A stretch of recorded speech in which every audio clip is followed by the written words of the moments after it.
అనగనగా కొండ ప్రాంతంలో ఒక చిన్న ఇల్లు ఉండేది.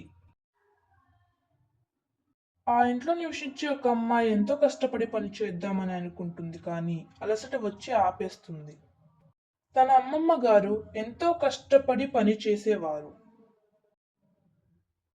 తన తాతగారు కూడా ఎంతో కష్టపడి ఇంట్లో పనులన్నీ పూర్తి చేసేవారు. అక్కడే నివసిస్తూ ఉండే ఒక మెజిషియన్ ఆమె గురించి తెలుసుకొని ఒక మాయాజాలపు విత్తనాన్ని తయారు చేస్తాడు. తయారు చేసి తన తోటలోకి వెళ్ళి ఆ అమ్మాయి వైపు విసురుతాడు. ఆ విత్తనం ఆమె ఉండే స్థలంలో పడుతుంది. ఆమె హఠాత్తుగా ఆ విత్తనాన్ని చూసి తీసుకుంటుంది. అటు ఇటు చూస్తుంది. అటు ఇటు చూసి దగ్గరలో ఉండే చెట్టు కిందికి వెళ్ళి ఆ విత్తనాన్ని పరిశీలిస్తుంది. ఆ విత్తనంలో ఉండే కాగితాన్ని తీసి చదువుతుంది. అందులో ఏముందంటే, ఈ విత్తనం నీకెంతో ఉపయోగపడొచ్చు. ఈ విత్తనాన్ని నువ్వు 3 రోజుల లోపలే నాటాలి. దీనివల్ల నీకు చాలా లాభం ఉంటుంది. చదివిన వెంటనే వాళ్ళ అమ్మమ్మ గారు చెప్పిన పని చూసుకుంటుంది. మరుసటి రోజు ఆ విత్తనం గురించి మర్చిపోయి తన తోటలో పెరిగిన రంగురంగు పువ్వులతో ఆడుకుంటుంది. రేపు నాటుదాంలే అని అనుకుంటుంది.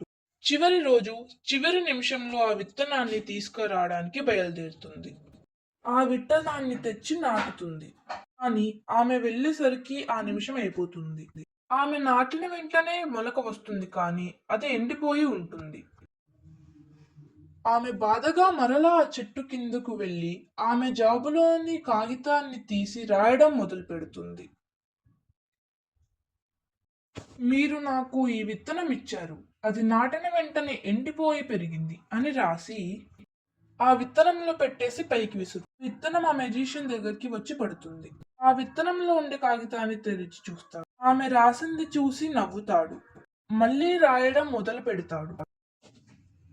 మళ్ళీ ఆ విత్తనాన్ని ఆ అమ్మాయి వైపు విసురుతాడు. ఆ విత్తనం నేరుగా ఆ అమ్మాయి ఉండే స్థలంలోకి వచ్చి పడుతుంది. ఆమె దాన్ని చదివి ఎంతో బాధపడుతుంది. నేను నీకు 3 రోజుల్లో నాటమని చెప్పాను, కానీ నీవు ఇచ్చిన సమయంలో నారలేదు కావున నీవు చాలా ధనాన్ని కోల్పోయావు. మోరల్: పనిని వాయిదా వేయకూడదు.